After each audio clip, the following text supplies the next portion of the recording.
ভোর রাতে যখন সাহারি খেতে উঠবেন, আপনি তো সাহারি খেতে উঠেন, আপনি জানেন ওই সময়টার দাম কত? আমরা বেশিরভাগ মানুষ জানি না ভোর রাতের এই সময়টার দাম কত।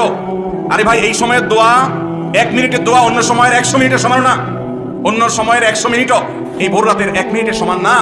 এত মূল্যবান সময়। সাহারি খেতে উঠছেন, সাহারি খান, ভালো কথা, কিন্তু সাহারি খাওয়ার আগে পরে 10টা মিনিট জায়নামাজে মুসল্লাতে দাঁড়ান, একটু 2 রাকাত নামাজ পড়েন। এই সময়টা দোয়া কবুল হয়। আল্লাহ ডেকে ডেকে বান্দাকে দেন। একটু হাত তোলেন, চেষ্টা করবেন তো ইনশাআল্লাহ।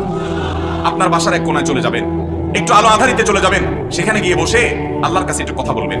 সিজদা চলে যাবেন, সিজদা গিয়ে আল্লাহর সাথে একটু মন খুলে কথা বলবেন। আল্লাহ, আমি অনেক গুনাহ করেছি, আল্লাহ আমি অনেক পাপিষ্ঠ। শুনেছি আপনার রাসূল জানিয়েছেন যে এই মাসে নাকি আপনি অনেক পাপিষ্ঠকে মাফ করে দিবেন। আল্লাহ, আপনি নাকি অনেক জাহান্নামে যাদের নাম চলে গেছে জাহান্নামী তালিকাভুক্ত, তাদেরকে মুক্ত করে জান্নাত দিয়ে দিবেন। আপনি নাকি ওয়াদা করেছেন, আল্লাহ আমাকে একটু তাদের মধ্যে শামিল করে দেন। আল্লাহ, আপনি দিলে আপনার কোনো অভাব হবে না। আল্লাহর সাথে একটু কথা বলা, মুনাজাত করা, ভোর রাতে করার চেষ্টা করবো তো ইনশাআল্লাহ।